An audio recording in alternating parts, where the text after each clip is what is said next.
धेरै धेरै बधाई छ नेपाली पुरुष क्रिकेट टिम।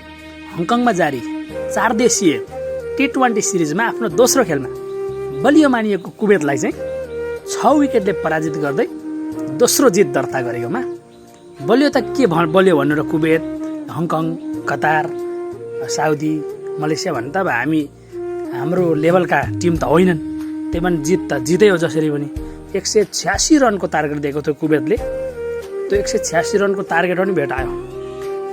आम्मामा आसिफ शेख र कुशल भुर्तेलको तुफानी ब्याटिङ, 127 रनको पार्टनरसिप, दामी। आज चाहिँ ब्याटिङ पनि मजाले गरे केटाहरूले है। भुर्तेल मामाको 100 रन चाहेको थिएँ, 100 रन चाहिँ भएन, 81 रन बनाए। आसिफ शेखले नि अर्धशतकीय पारी, त्यसमाथि टाइगर सानो हो तर बागै हो, उसको पनि बवाल 11 बलमै 31 रन।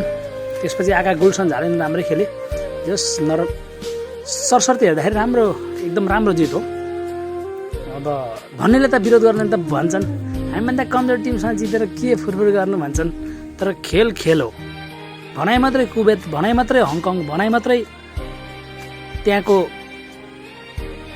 यो टिमको जुन जति पनि छ नि कतार, हङकङ, युए, ओमन, जति पनि टिम छन् नि त्यो देशका खेलाडी छैनन् क्या। प्रायः सबै पाकिस्तान, श्रीलङ्का, इन्डिया बलिया राष्ट्रका, टेस्ट राष्ट्रका खेलाडीहरू छन्।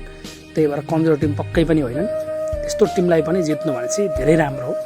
धेरै खुसी छु म चाहिँ विरोध गर्ने पक्षमा छँदै छैन, विरोध कहिल्यै गर्दिनँ। जहिले समर्थन सपोर्ट मात्रै गर्छु। तपाईँहरूले पनि सपोर्ट मात्रै गर्नुहोस्, विरोध नगर्नुहोस्।